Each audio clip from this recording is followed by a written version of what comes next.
and gentlemen, my name is Emily Sophia and I am going to be breaking down for you guys the penultimate episode of NBC's Hannibal. So spoiler alert, before we dive into the mad and I'll warn you very gruesome thick of things, as I will be bearing all in this review and quick item of business before we get started. For those of you who have not yet seen my new Mighty Sophia montage video made by the fabulous Austin Jones, you guys should totally check that out, and I'll tell you, it's only 5 minutes, which is an absolute miracle for this channel, I know. So there's a link in the description to that, as well as an annotation here. You should definitely queue it up and watch it, and it's a good fun time. And for those of you who are new to the channel, it's a little intro to me. For those of you who have been around, it's also something fun to watch. Just walking through the memories. But at any rate, let's get into the actual thick of things here. So I have to say that, you know, I was a little bit peeved. I was a little bit peeved because not about the episode itself, but rather about Hannibal's the official NBC Hannibal Facebook page pretty much spoiled the fact that Mason was going to be, well, doing the legendary deed. For those of you who have followed Thomas Harris's novels or have seen the movie Hannibal, we knew that this was coming, but they already spoiled that tonight was the night that the face-off was to commence. So I knew that that was coming because I'd seen the movie, and so I was bracing myself for the fact that at some point we were going to see the stripping bare of Mason Verger's face and all of the aftermath of that. However, I didn't originally know it was going to be coming tonight, but it was still the sheer execution of that scene. Just the entire way that the episode was constructed and led up to that moment was just so fabulously grotesque. And what's nice about this show, if anything really can be said to be nice, I guess, the nice thing is that while this show is steeped very deeply in the horror genre and style and culture, and it wants us to be disturbed, it wants to get us, well, out of our skin, out of our comfortable place, and into the pure madness, but it also gives us a little bit of distance from the sheer insanity of what we're seeing by way of artistic representation. So what I'm officially referring to this show as, in terms of its genre, is art horror, with a little hyphen between art and horror, because while it is truly, as the definition would say, horrifying, the way that things are represented as far as the lighting and the music and the cinematography, there is a certain beauty to it.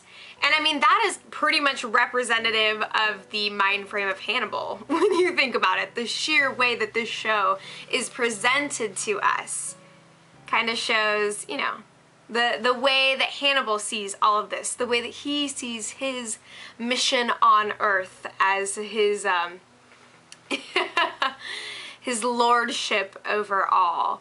So I have to say that while I was, suffice it to say, a little bit mildly grossed out, I suppose, over the course of that scene as it unfolded, as we watch first, the camera sees Mason feeding strips of his face to the dogs before we even see his shadowy figure and the glistening of the viscera of his exposed, you know, where the skin no longer is.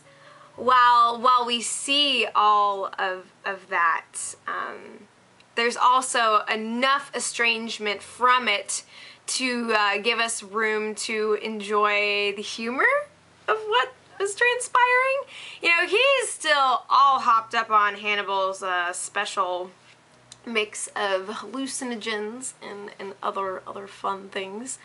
I don't know what the street name for Hannibal's drugs would be per se, but I'd love to hear some of your best cracks at that. What would you call the Hannibal goods, you know? Yeah, but we got to sort of enjoy just how ridiculously twisted this whole situation is, and the way that Will has to conduct himself in the face of this situation where he is basically like the lump in his throat that he has to get past, that he has to swallow every emotion down. Just, oh, Malanta. What an event. And yeah, I have to say that I love this episode because I think it was one of the funniest episodes that we have had to date. And that is in great part due to Mason Verger's role in the mad mix of things, as portrayed by Michael Pitt as well. He's got this kind of DC comic style villain epicness to him. He is just so ridiculously larger than life. There is just no seating this guy in reality, no matter what you try to do. You know, he's got that sort of Joker insanity, the constant laughter, and the way that he just traipses through things, and even as he is removing his own face. I mean, it is kind of Joker-esque when you think about, you know, the way that the Joker's face was disfigured and how that kind of becomes an iconic part of his image, his representation as villain. And yeah, and just the sheer way that the character is played is while this absolutely terrifying, awful thing is ensuing. But here we are, just kind of like, my face during the episode was just like, I mean, I couldn't flinch, I couldn't look away. It was just too, like, this is legitimately what I'm actually seeing here. Okay. Alright. Okay. There's just no other way that you could go about it. And then there's also the whole kind of like Two-Face thing as well. So I just kept thinking, Batman, DC Comics status.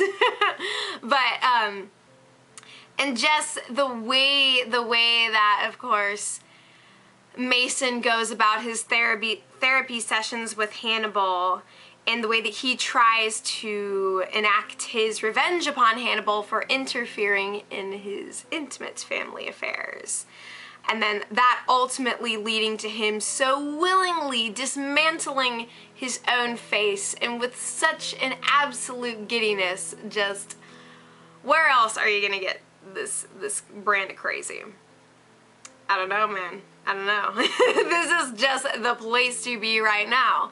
Another important feature of this episode was its focus, of course, upon the Hannibal and Will relationship, and how Jack is, and understandably so, extremely worried about the state of Will. He's basically his undercover agent, but to what extent are Hannibal's ways and methods and, you know, and seductions rubbing off on Will, or inviting him into the thresholds of Disturbia, you know.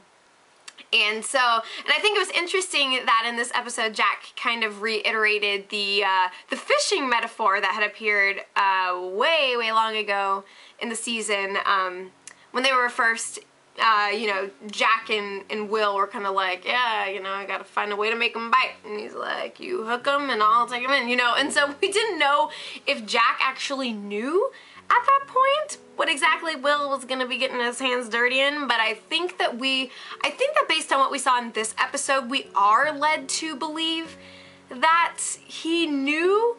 I mean, you kind of have to hope so, because, I mean, there wasn't this huge epiphany moment for Jack, especially when Jack and Will come together and discuss what's transpired so far, and that problematic little issue of Will killing a dude in order to, you know, ultimately nail this guy.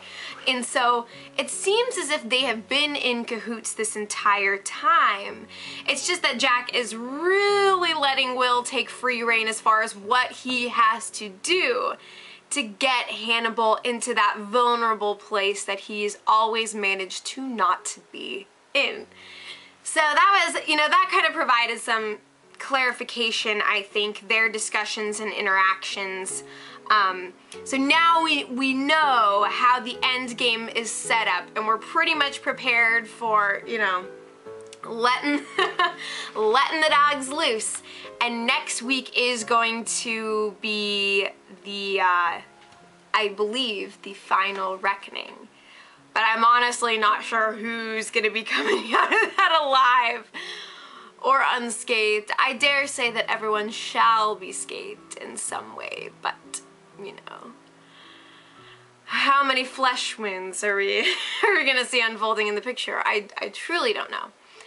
And I'm gonna be staying away from other sneak peeks and things because I want to be just completely under the radar about this. And I don't know about you guys, but I'm nervous. I'm just kind of bracing myself for potentially anyone and everyone to die. May their souls rest in peace, just in case, mine included. But yeah, I mean, what was also really funny about this episode in regards to the Hannibal and Will relationship is that there's really not a lot of innuendo anymore. You know, that was kind of the main source of humor in the first season was the innuendos that Hannibal was using and that we of course were in on and nobody else was. And then it gets to the point where Will is kind of joining into the mix of things and, you know, talking about making bacon out of Mason and just all the little quips that they share back and forth as Will is trying to secure Hannibal's trust to the point that he can get what he finally needs on this mastermind to finally champion over him. And I think that honestly Hannibal really does trust Will, and he's invested a hell of a lot of his world in indoctrinating Will and in bringing Will into his own. I think that one of my favorite scenes between the two of them is when they're talking about how Hannibal managed to alienate Will from like every other person in his life.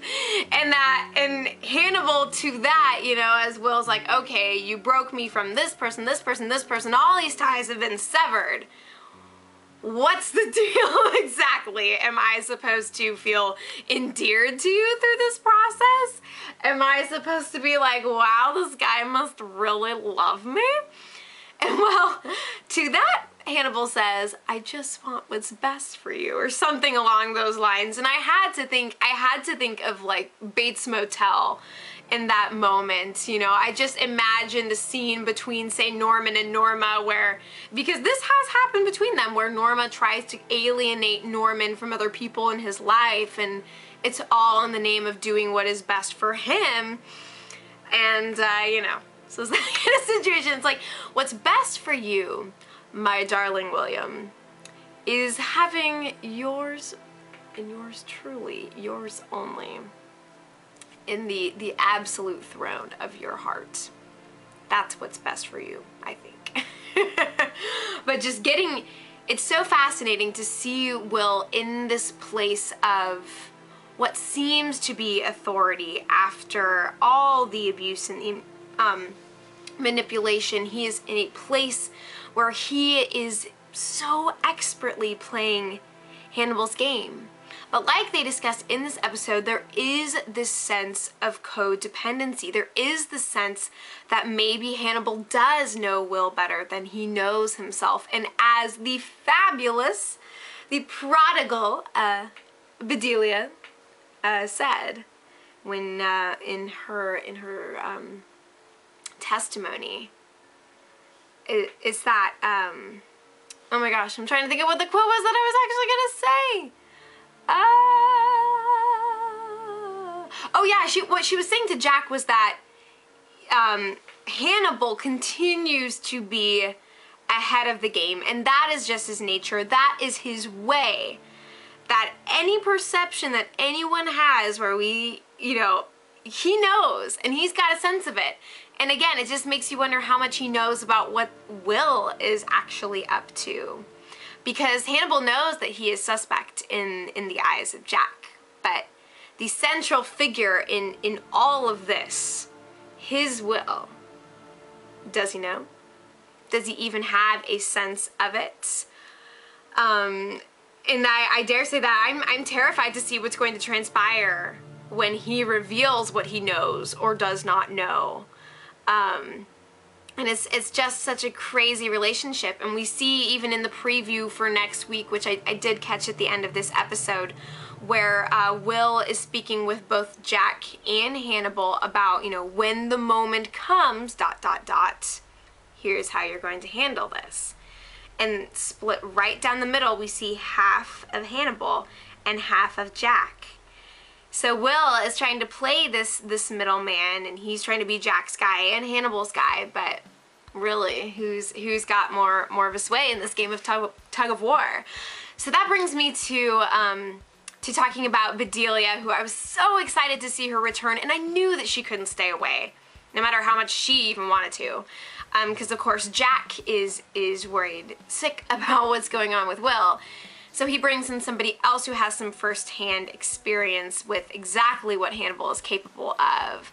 And the way that Gillian Anderson played her scenes was just so impeccable. We see the fear just knit into her brow and how completely and utterly she does not want to be there, and she knows exactly where things are going if they have not already gone there. And she reveals ultimately what happened with that patient who attacked her. And then there was that twist too about, you know, how the patient swallowed his own tongue, and how that was a reference to Silence of the Lambs. And then she confides, after she is immune, of course, that the victim's tongue, or rather the patient's tongue, was not attached at the time. And then goes on to say that she was not coerced, but seduced and persuaded into killing her own patient. And this is something that we've already seen unfold with Will to some extent. I mean, we're kind of in a place where we feel slightly more comfortable with what's going on with him.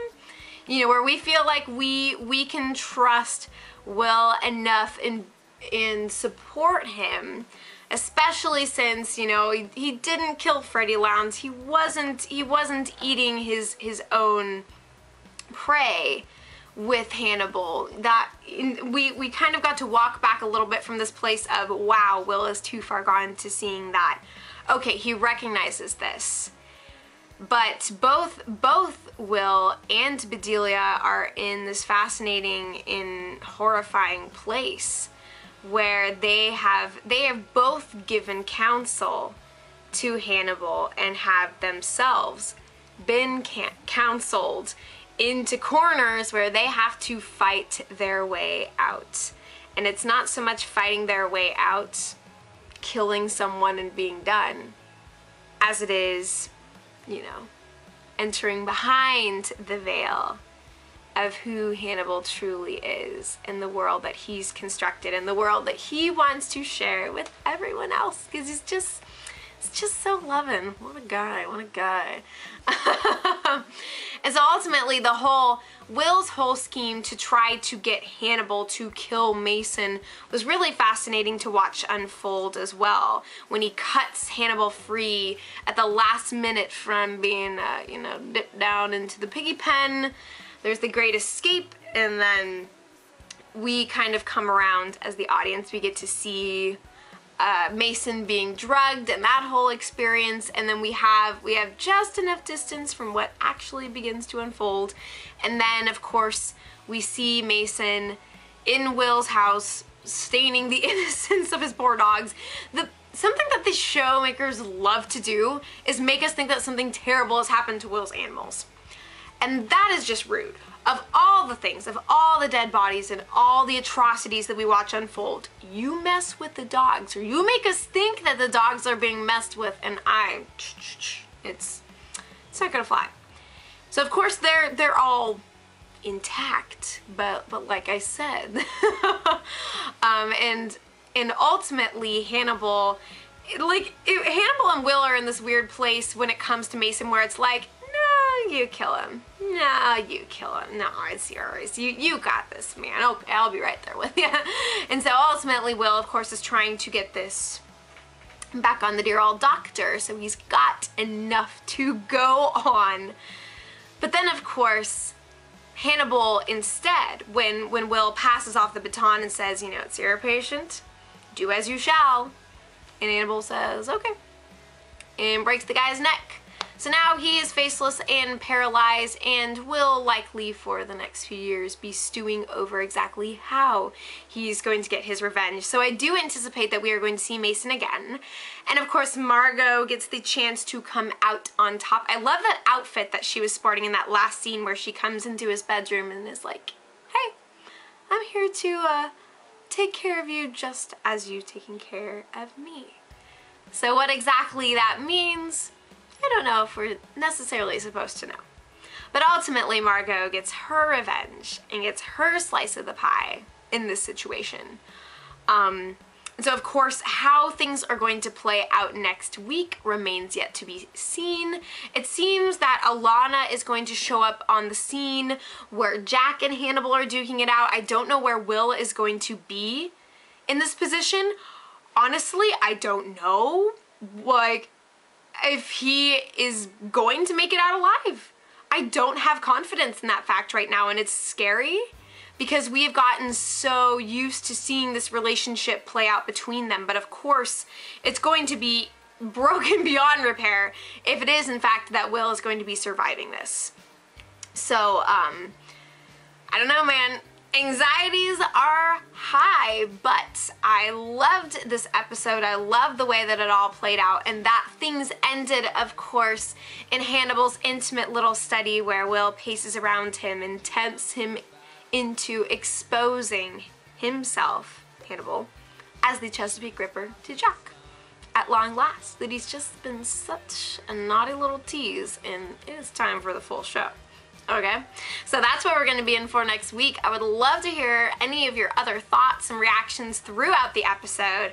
Again, this art horror business, I finally feel like I can appreciate it to its full extent when we are presented with this absolutely grueling and gruesome scene in which we are invited to experience humor at the same time. And instead of simply being too sickened to be able to appreciate the ironies and the juxtapositions and just everything that's going on, we are invited to experience everything in full. And I'm really excited. Yeah, if there's anything else that I forgot to mention in this episode, please let me know. I, again, was really excited to see Bedelia back. We'll have to see if she's going to play further role in the future. I would love to see that.